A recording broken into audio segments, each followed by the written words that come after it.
Certo. Então, o roteiro é bem simples porque a gente também não vai se aprofundar tanto na técnica em si. É mais para vocês saberem como é que funciona o cromatógrafo, como é o preparo de amostras e um pouquinho de como funciona a espectrometria.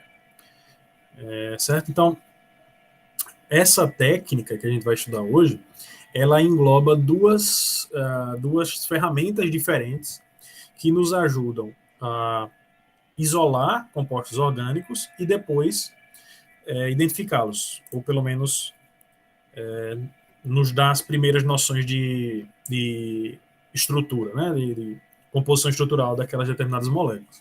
Então, a cromatografia, existem diferentes técnicas cromatográficas, uma variedade bem grande, inclusive, de técnicas cromatográficas, e a escolha dessa técnica ela vai depender da disponibilidade que você tem no laboratório e do tipo de amostra que você vai analisar. Então, para a cromatografia gasosa, nós precisamos usar compostos que sejam voláteis ou volatilizáveis, certo? Então, eu trabalho com compostos de baixo peso molecular, normalmente apolares, ou quando são polares, eles tendem a ser bem pequenos. E eu tenho algumas ferramentas que eu posso utilizar para tornar os compostos mais voláteis para que possam ser usados em cromatografia gasosa. Mas, de forma geral, a gente não vai conseguir.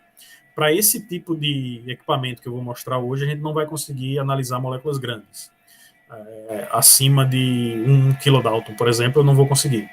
No dia a dia, a gente trabalha com uma faixa de massa de moléculas de 25 até 500 Dalton, mais ou menos. Certo? Então, eu tenho duas técnicas acopladas, né? Uma técnica que separa as amostras e o equipamento o espectrômetro de massas, que faz a caracterização e, em alguns casos, a identificação desses compostos. Então, eu tenho a combinação dos dois, eu vou mostrar para vocês como é que funciona. O espectrômetro de massas, ele vai ionizar os compostos que chegam a ele vai fragmentá-los, no caso específico da espectrometria que a gente vai trabalhar aqui, e ele vai separar esses fragmentos formados em razão de suas razões massa-carga. Então, eu consigo analisar os fragmentos que vêm de uma molécula e, assim, montar uma espécie de quebra-cabeça a partir desses fragmentos. Certo? Isso permite que eu saiba, em algumas situações, a massa molecular do composto e o perfil de fragmentação, e a partir dessas informações eu começo a montar essa estrutura. Certo? A preparação da amostra é bem simples, eu vou mostrar para vocês mais à frente. E a gente usa vidraria e tanto vidraria como equipamentos, como solventes específicos para esse fim, certo? Então eu uso vials de CG, o equipamento é um CGMS da Shimatsu, da linha QP 2010, e a gente vai usar solventes de alto grau, de grau HPLC. Eu posso usar, eu coloquei aqui hexano, diclorometano, mas eu posso usar também solventes mais polares. Posso usar metanol, HPLC, posso usar isopropanol, depende do tipo de amostra que eu vou analisar. Eu coloquei aqui no roteiro 3 extratos diferentes, só que eu vou pedir para vocês analisarem só um, certo? Para não ficar muito longo. Então a gente vai trabalhar com o extrato de canela. Deixa eu até olhar aqui para ver se eu não botei errado. Extrato de canelas. A gente vai usar micropipeta e ponteiras para coletar a amostra, dissolver no solvente grau HPLC e injetar. Preparo de amostra bem simples. A gente pipeta 1 ml de hexano grau HPLC em um vial de 1 ml e meio. Pipeta meio microlitro do material a ser analisado. O cromatógrafo acoplado ao espectrômetro de massas, ele é bastante sensível, ele consegue detectar compostos em baixas concentrações, então a gente dilui bastante, certo? Meio microlitro do composto a ser analisado, da mistura a ser analisada, em 1 ml de solvente é mais do que suficiente. E a gente injeta 1 microlitro, então realmente são quantidades bem reduzidas. A gente vai homogeneizar bem a solução. É uma solução diluída e não pode ter nenhuma partícula suspensa. A gente vai verificar se nada formou precipitado. Depois é só levar para o equipamento e injetar. A gente faz um programa de injeção, né? Você faz uma rampa de aquecimento da coluna, coloca qual é a massa que você quer analisar, coloca o tempo de corrida, enfim, você programa todo o equipamento e faz essa corrida cromatográfica. No roteiro aqui, eu mostrei para vocês como é que faz todo esse procedimento. Eu não vou ler tudo isso aqui, eu vou mostrar para vocês, mas aqui ele mostra, é um procedimento operacional padrão de como montar, preparar a amostra, colocar no injetor, colocar o injetor no programa do computador, dizer para o computador que o injetor foi colocado, enfim. Isso aqui é toda a parte de preparo do programa que vai analisar essa corrida. Certo? Depois vai iniciar a corrida e depois a gente faz a análise no final, certo? Então, vou mostrar para vocês como é que isso funciona. Deixa eu procurar aqui o vídeo. Certo. O preparo de amostra, ele é bem simples. Eu vou pegar o solvente de grau HPLC, vou colocar em um vial, colocar 1 ml em um vial e vou colocar 1 microlitro, ou meio, nesse caso a gente diluiu um pouquinho mais, colocou meio microlitro em 1 ml de solução.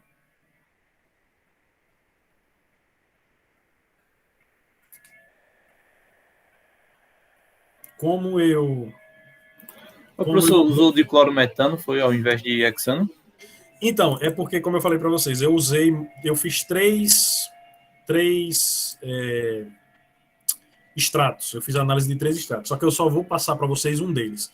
Aí eu fiz um em diclorometano, por isso que eu estou mostrando aí no vídeo, e os outros em hexano. Mas o extrato que eu vou mostrar para vocês analisarem, foi em hexano. Eu deixei isso aqui no vídeo porque o procedimento é o mesmo, é só coletar, colocar no vaio e depois colocar a minha amostra. Essas imagens vão ficar um pouquinho tremidas no começo porque eu fiz gravei com a mão e fiz o procedimento com a outra. Deixa eu colocar logo todos os vídeos aqui.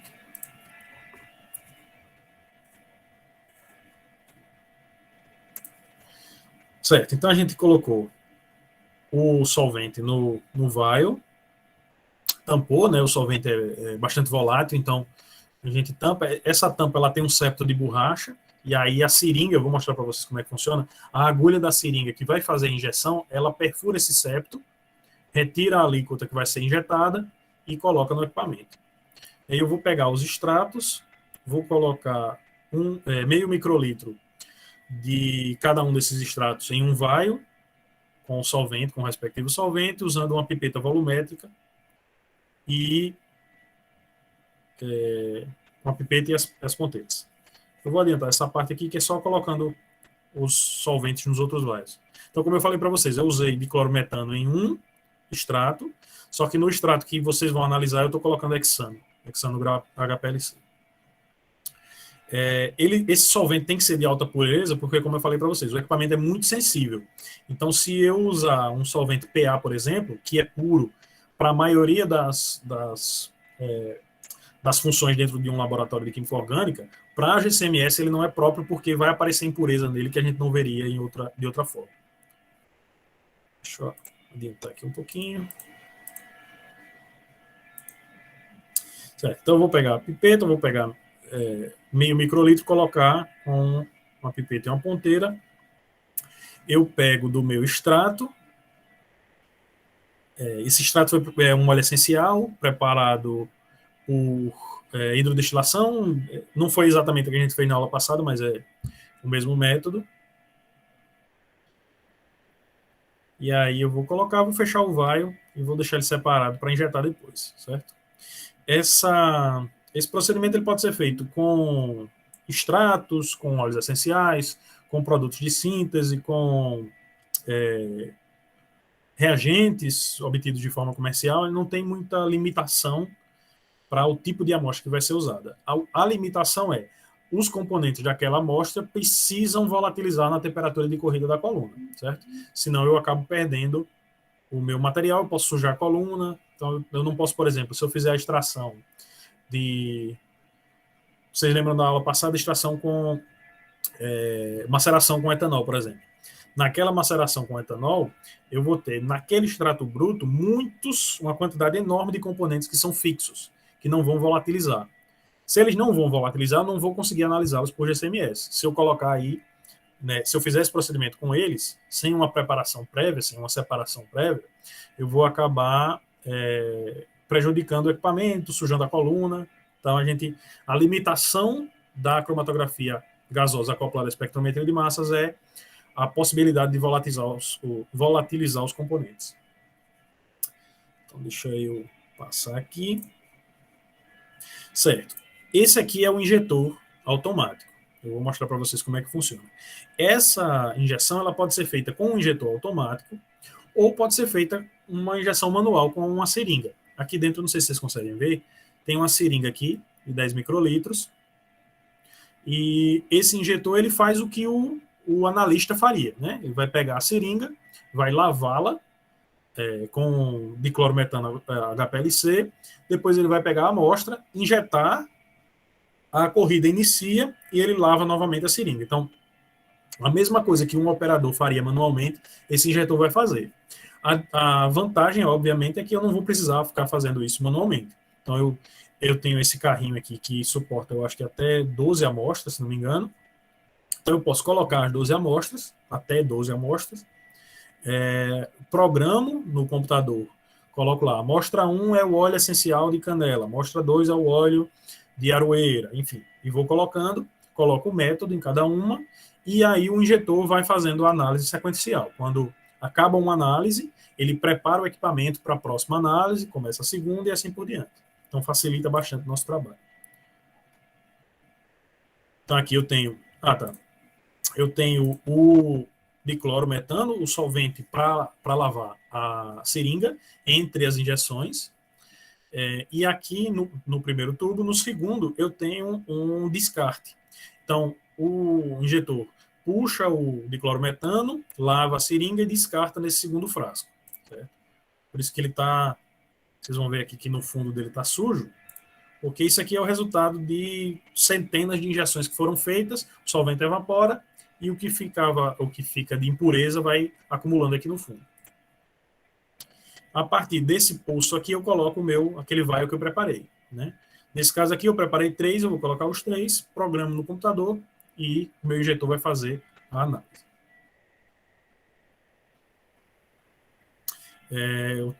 Eu rotulo, né, a amostra, para não correr o risco de não saber qual foi a injeção que eu fiz. Ó.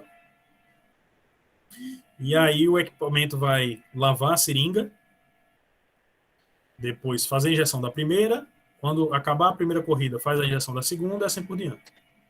Aqui eu programo no computador, coloco qual é a sequência, qual é o método. Entre as análises, quando a minha análise acaba, esse equipamento ele trabalha sob alto vácuo. Então a pressão é muito baixa, a pressão interna dele é muito baixa, e ele fica ligado indeterminadamente. Eu só desligo o equipamento quando eu preciso fazer manutenção ou quando tem algum problema. Já que ele fica ligado sem parar, né, já que eu não desligo ele periodicamente, a não ser quando eu preciso, eu mantenho ele, quando ele não está sendo usado, eu mantenho ele nesse modo de economia. Né? O modo ecológico é um modo de economia de energia e de gás. Então, quando eu vou fazer a minha análise, eu tiro do modo ecológico. Aqui eu tenho o modo de batelada, eu coloco quais são os vials, quantos são os vials que eu vou colocar, coloco o método que eu desenvolvi lá no laboratório, tem métodos diferentes para amostras diferentes, coloco o nome do arquivo, depois que eu preparo tudo, eu dou start, começo a corrida e deixo. Ele vai, eu só venho coletar depois os dados, o arquivo com os dados dessa corrida cromatográfica.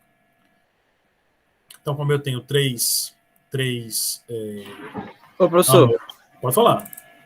nessa corrida, quais são os parâmetros que são analisados? Certo. Eu vou colocar na corrida o equipamento, ele vai analisar os íons que atingem o detector e as razões de massa-carga desses íons. O que eu programo nele, deixa eu mostrar para vocês aqui, o que eu programo na corrida cromatográfica, eu programo duas coisas, né? Assim, via de regra. Eu programo a rampa de aquecimento, tem vários outros parâmetros que eu coloco também, mas eu não vou entrar em detalhes nele agora. Que a gente programa, eu uso hélio como gás de arraste, então eu programo a velocidade, a pressão total do hélio, o fluxo desse gás, a pressão interna da coluna, eu programo tudo, certo? Mas o que é importante para a gente aqui é essa rampa de aquecimento. Então eu começo a corrida cromatográfica a 50 graus, ele fica a 50 graus por 5 minutos, depois ele aumenta 8 graus por minuto até chegar a 280 e segura por mais 5 minutos. E aí eu tenho um tempo total de corrida de 38,75 minutos, certo? O que é que isso me permite? Eu tenho dois parâmetros de separação aqui.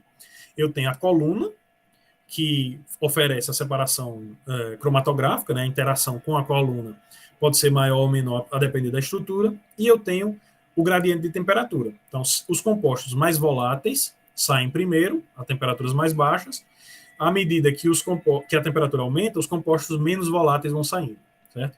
Então, é isso que eu programo a minha corrida cromatográfica. E eu programo também Ô, professor, desculpa interromper, mais uma dúvida. No caso, o senhor falou que nessa primeira temperatura, que seria 50 graus, os compostos mais voláteis são os que são detectados primeiro. E depois... eles passam pela coluna primeiro. Isso, eles passam pela coluna primeiro.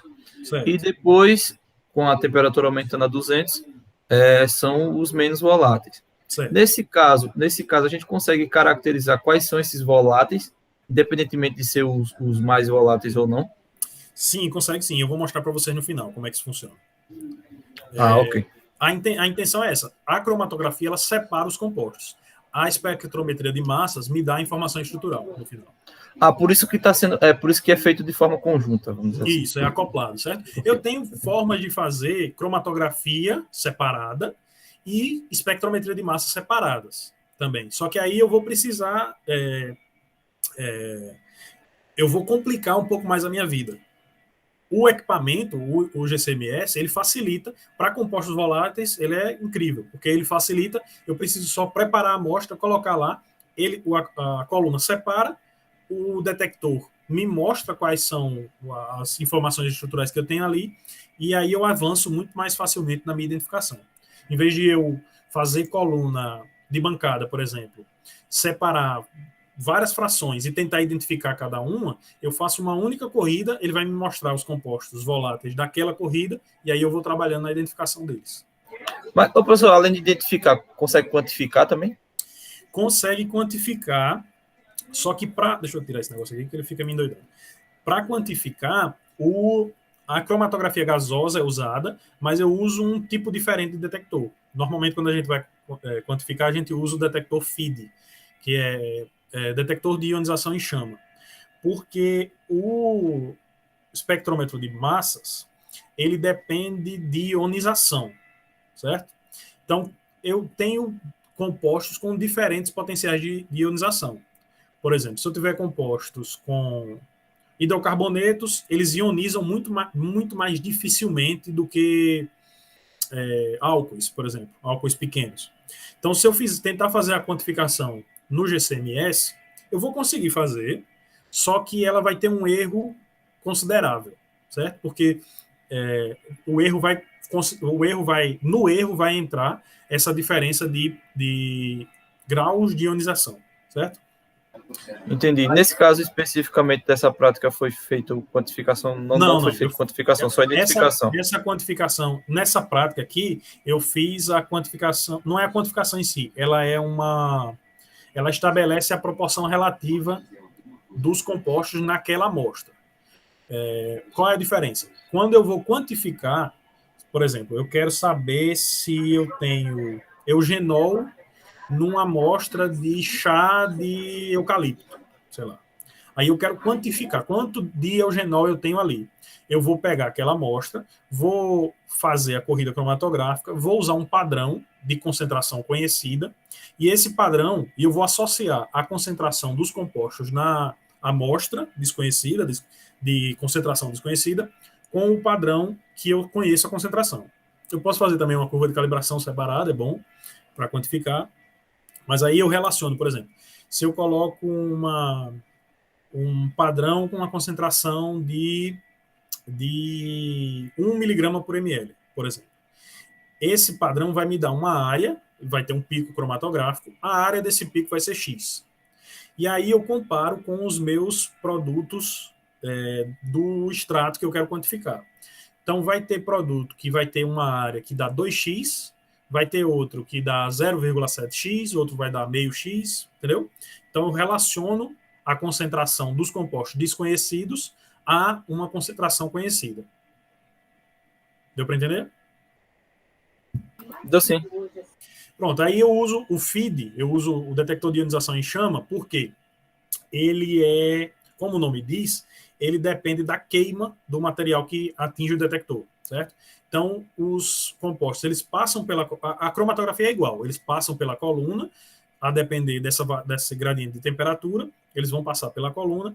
Quando eles atingem o detector, no detector eu tenho uma fonte de chama e tenho uma mistura contendo hidrogênio e oxigênio, além de ar sintético.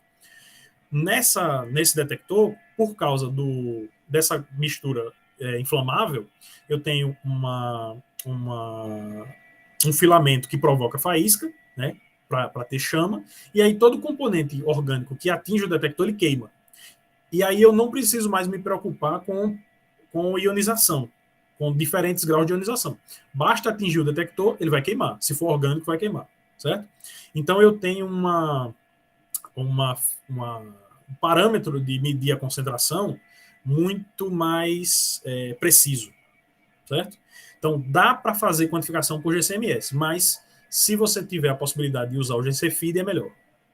Acho que eu alonguei um pouquinho a resposta. Mas é basicamente isso. Certo. Então, eu vou programar o computador, vou dizer para ele quais são as amostras, qual o nome, qual o método que eu vou usar. Esses métodos a gente já tem lá estabelecido no laboratório. Quando eu preciso, quando os componentes de uma nova síntese, por exemplo, não atingem, não são contemplados por esse método, eu vou e desenvolvo um novo, certo? Mas a variação não vai ser tão grande, não. Porque, basicamente, eu vou mexer no gradiente de temperatura. Então, a gente faz toda a programação, coloca lá quantas amostras vão ser analisadas e começa a corrida cromatográfica. O equipamento, por exemplo, eu coloquei a corrida para começar a 50 graus, com uma pressão X, com um fluxo Y, enfim. Então, o equipamento ele vai trazer todos os parâmetros que eu coloquei no método para o início. Então, se a minha corrida começa a 50 graus, ele vai descer ou subir a temperatura até atingir 50 graus. Quando todos os parâmetros estiverem de acordo com o início da minha corrida, o sistema vai dizer que está pronto. Não sei se vocês conseguem ver aqui. Aqui em cima é o indicador do sistema do GC e aqui embaixo do espectrômetro de massa, do MS. Então ele está dizendo aqui, ó, em verde, que o MS já está pronto para receber a amostra, mas o GC em amarelo ainda não. Pode ser que a temperatura esteja mais alta, pode ser que a pressão ainda não está adequada, enfim. Então ele vai trazer todos os parâmetros para o início da corrida. Quando tiver tudo pronto, vão ficar os dois verdes, e só aí que o autoinjetor vai pegar uma alíquota da amostra e vai injetar no equipamento. Quando acabar a corrida, ele vai voltar os parâmetros para o início da próxima. E assim ele vai até acabar essa batelada que você colocou aqui. Deixa eu adiantar. Pronto, por exemplo. Aqui eu coloquei todos os meus parâmetros. Isso aqui é a temperatura do injetor, pressão, fluxo, temperatura da interface do espectro de massas, temperatura do detector, enfim, todos os parâmetros, certo? Quando atingiu todos os parâmetros, ele começa a ambientação do equipamento.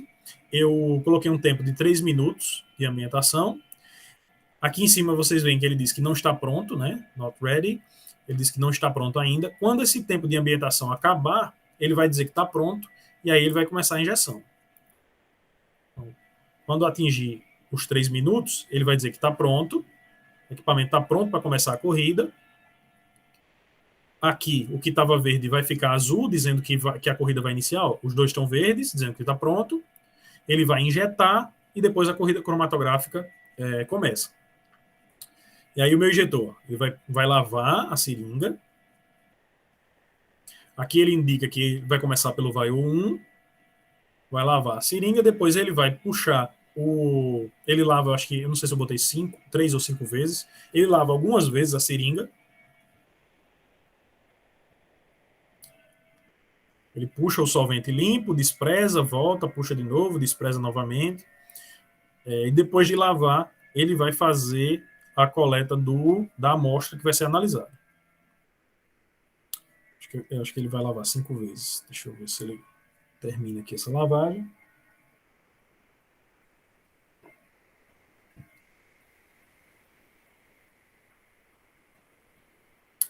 Pronto, tá no finzinho aqui. E aí ele vai fazer a coleta do material. O volume de injeção aqui é de 1 microlitro. E aí ele faz a coleta, 1 microlitro. Ó. Ele vai fazer a injeção. Injetou, pronto. E a corrida vai começar. E aí ele começa a lavar novamente a seringa para ficar esperando para a próxima corrida. E aqui a minha corrida começou. Aqui ele está dizendo também que está correndo. Ô, professor, você está compartilhando a tela? Não estou, não, é? Não estou vendo. Se tiver, eu não estou vendo, não. Não estou, desculpe. Estou falando aqui há meia hora sem compartilhar, perdão. Valeu, Ronaldo. Não... Tranquilo. Eu achei que estava. Certo, então deixa eu só voltar aqui para mostrar para vocês. Pronto. A seringa. O material vai lavar a seringa, o autoinjetor. Deixa eu adiantar um pouquinho. Depois de lavar a seringa, deixa eu ver, ele vai pegar 1 microlitro de amostra e vai injetar. Injetou, depois ele começa a lavar novamente a seringa para deixar ela pronta para a próxima corrida. Aqui ele indica o tempo está passando, ele indica que já está correndo, ó, run. Aqui em cima também ele já diz que está correndo. E aí eu vou esperar essa corrida cromatográfica terminar para fazer a análise que eu quero. Certo? Então, depois que eu faço essa corrida, eu vou pegar o arquivo que o computador gerou e vou analisá-lo. Antes de eu mostrar para vocês o arquivo, eu vou mostrar só esse videozinho ilustrativo. Eu não sei se vocês já pagaram a disciplina de método, já sabem como é que funciona, mas quem não souber, esse aqui é um vídeo bem simples, mostrando o funcionamento do espectrômetro de massas. Então, o material, ele passa pela coluna cromatográfica, certo? Ele é separado na coluna cromatográfica e vem para o espectrômetro. Ele vai entrar no espectrômetro, aqui é a fonte de ionização. Nessa fonte, os componentes que são separados na coluna, eles vão chegar neutros. Aqui eu tenho um filamento que vai ser aquecido a alguns 1000 graus Celsius, né, alguns milhares de graus. Esse filamento incandescente ele gera uma corrente, um feixe de elétrons de 70 eletronvolts. Esse feixe de elétrons ele vai incidir nas amostras, nas moléculas orgânicas que vão chegar aqui, vai ionizar essas moléculas e vai fragmentá-las. Então, eu tenho a chegada de moléculas neutras, a amostra sai da coluna cromatográfica, então eu tenho a separação dos meus componentes, eles vão entrar nessa fonte de ionização e vão ter a incidência do feixe de elétrons. O filamento vai gerar o feixe de elétrons, os mais comuns são de rênio e de tungstênio. Ele emite essa corrente elétrica de 70 eletronvolts. Os componentes que antes eram neutros vão se tornar cátions radicais. Esses cátions radicais eles vão se fragmentar. E aqui eu tenho uma placa carregada positivamente, uma placa repelente.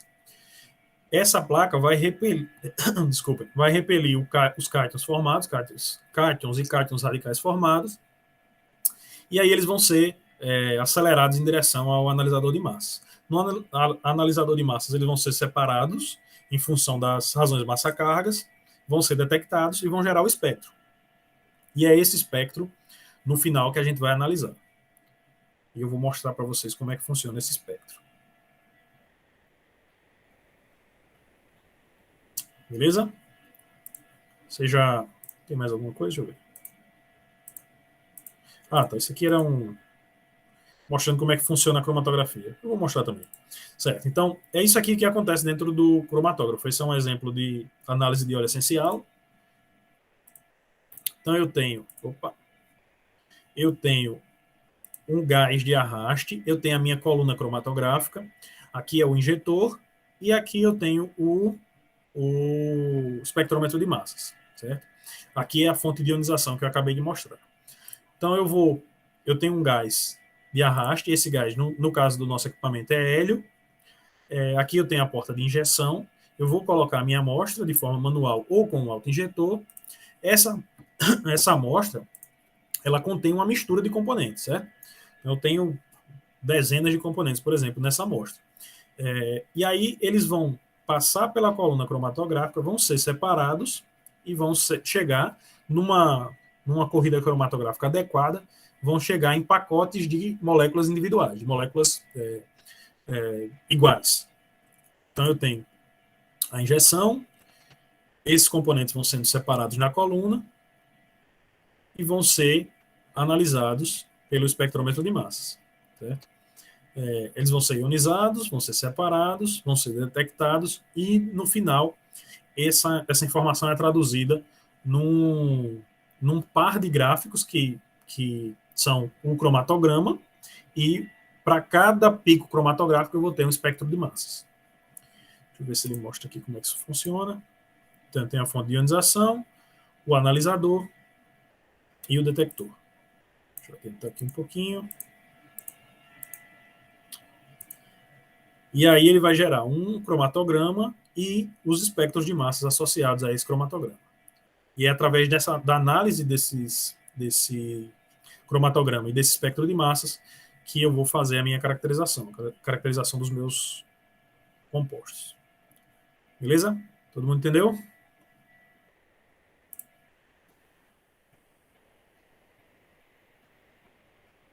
Certo. Então, para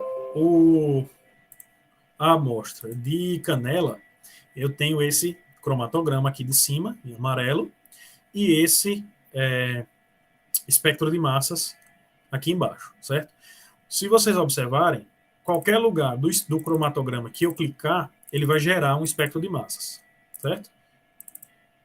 Que eu tenho íons que vão passando ali, mesmo na linha de base. Então, para qualquer lugar do cromatograma, eu vou ter um espectro de massas associado. Vocês veem que ao longo do cromatograma, eu não tenho tanta variação, certo? Isso aqui é o ruído, é o que a gente chamaria de ruído da linha de base. Quando eu coloco a minha seta aqui em um pico cromatográfico, vamos pegar o menorzinho, ó, esse número 1 aqui. Quando eu coloco nesse pico cromatográfico, vocês vão observar que o espectro muda embaixo, certo? Ó, a diferença que ele dá da linha de base, certo? Então aqui, depois que você começa a estudar a espectrometria de massas, você começa a entender como é que a caracterização é feita. Eu não vou entrar em tantos detalhes, mas, por exemplo, aqui eu sei que eu tenho um composto aromático. Provavelmente, tem cara de ser um aldeído, mas pode ser... tem cara de ser um aldeído, pode ser um álcool também, mas eu sei que eu tenho um composto aromático. Então, para cada pico cromatográfico, eu vou ter um espectro associado, certo? E são esses espectros que me permitem caracterizar as amostras. Aqui eu sei que eu tenho um éster, provavelmente aromático também.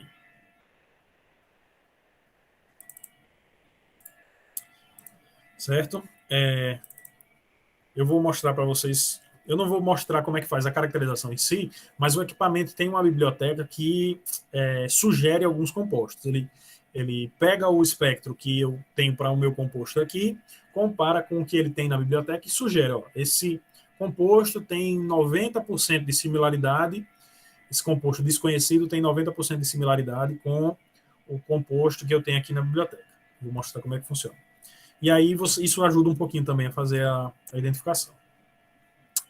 Além disso, o que o Ronaldo tinha perguntado. Professor, só um questionamento rápido. No caso, o senhor falou que tem uma biblioteca, né, o próprio equipamento tem uma biblioteca e tal. Sim. A pessoa, no caso, o operador, no caso o senhor, pode adicionar novos tipos de compostos ou só os que já vêm no equipamento? Né? Nesse equipamento, essa biblioteca ela é comprada da Shimatsu. Nesse aqui, não, ou pelo menos eu não sei fazer. Tem alguns softwares que são mais abertos. Por exemplo, para LCMS tem um sistema que é do pessoal da Unicamp, se não me engano, que você consegue adicionar. Nesse aqui da Shimatsu, eu acho que não dá para fazer. Pelo menos eu não sei fazer.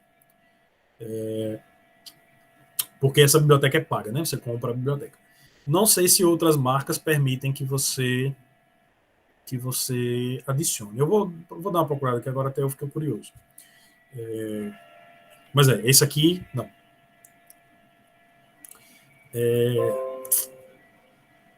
Certo. Então, por exemplo, deixa eu mostrar aqui. Se eu pegar esse pico aqui, ele vai mostrar esse perfil de fragmentação aqui no espectro de massas. E aí, eu posso pesquisar na biblioteca. Tá. Eu posso pesquisar na biblioteca. Eu tenho algumas bibliotecas diferentes aqui no computador. E aí eu digo, por exemplo, o mínimo de similaridade que eu quero que ele pegue aqui é 70%. Eu posso colocar 90%, 95%, mas coloquei aqui 70%. E aí eu vou pedir para ele pesquisar.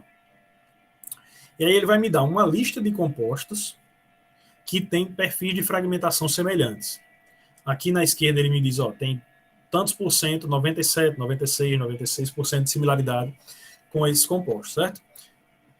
Olhando para a estrutura, além disso, para o perfil de fragmentação, eu sei que esse composto é aromático, que ele é um aldeído, que ele é um aromático provavelmente dissubstituído. Então eu vou tirando algumas informações do espectro e aí ele me sugere os compostos que ele acha que podem ser esse aqui que eu estou trabalhando. Então, por exemplo, esse espectro de cima, esse aqui, esse espectro de cima, cadê? Ele é o espectro da minha amostra. Esse espectro de baixo aqui são os espectros, esses dois aqui, são os espectros dos compostos que ele tem na biblioteca. Então ele mostra aqui, o seu espectro da amostra desconhecida parece bastante com esse daqui. No caso aqui eu sei que realmente é ele, e aí ele sugere uma estrutura. Certo?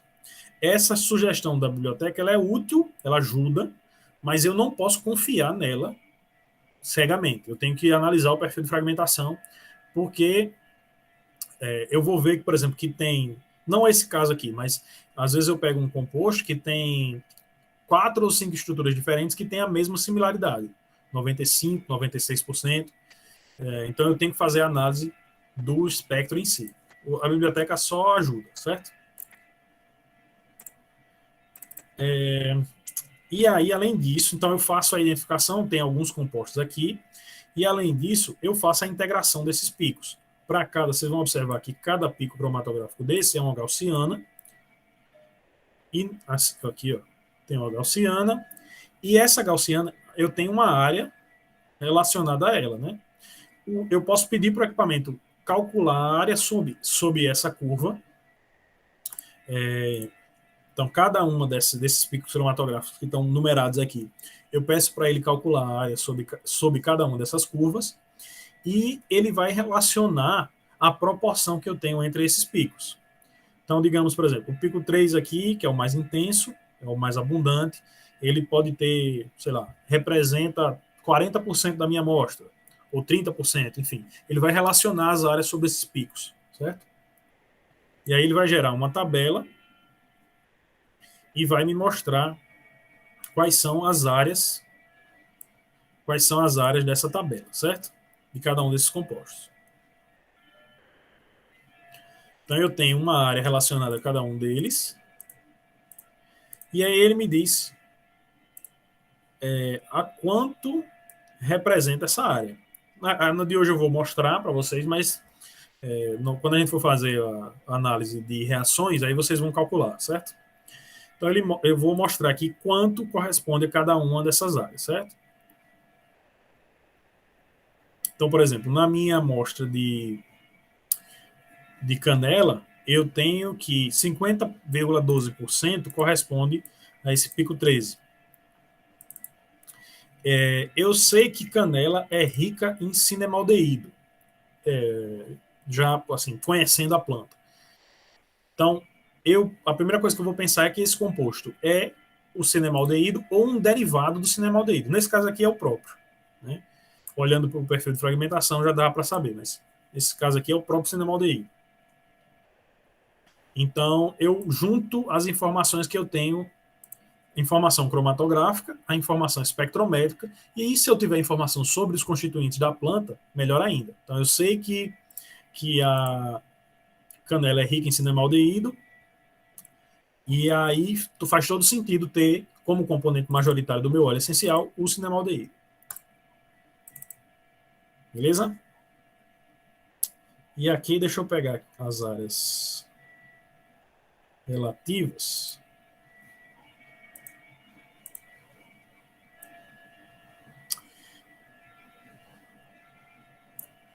Deixa eu copiar aqui e passar para vocês.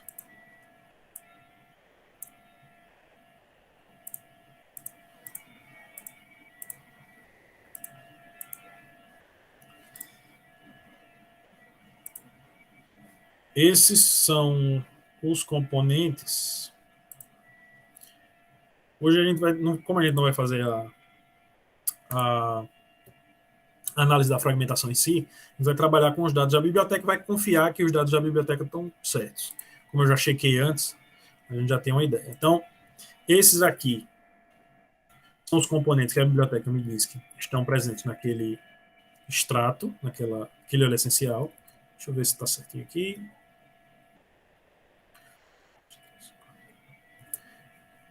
Certo? E essa daqui, deixa eu copiar para passar para vocês.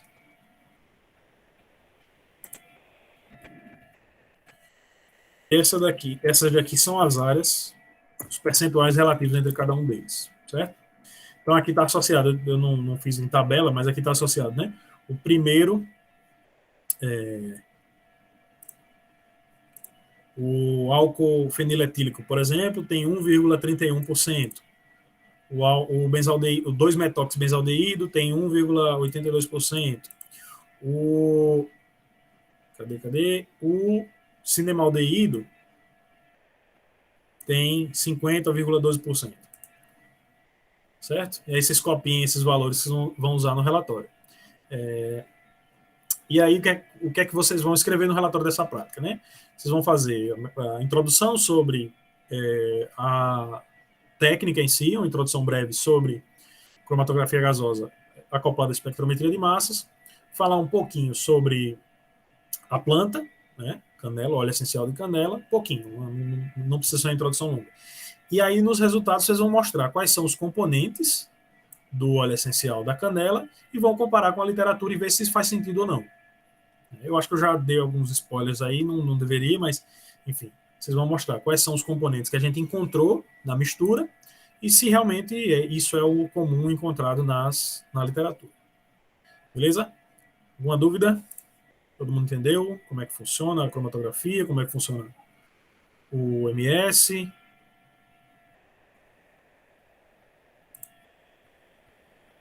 Tranquilo, professor. Tudo certo, professor. Pronto, beleza então. Assine, por favor, aqui o chat para servir como lista de frequência. Não esqueçam de copiar os valores que eu coloquei aqui para vocês usarem depois no relatório.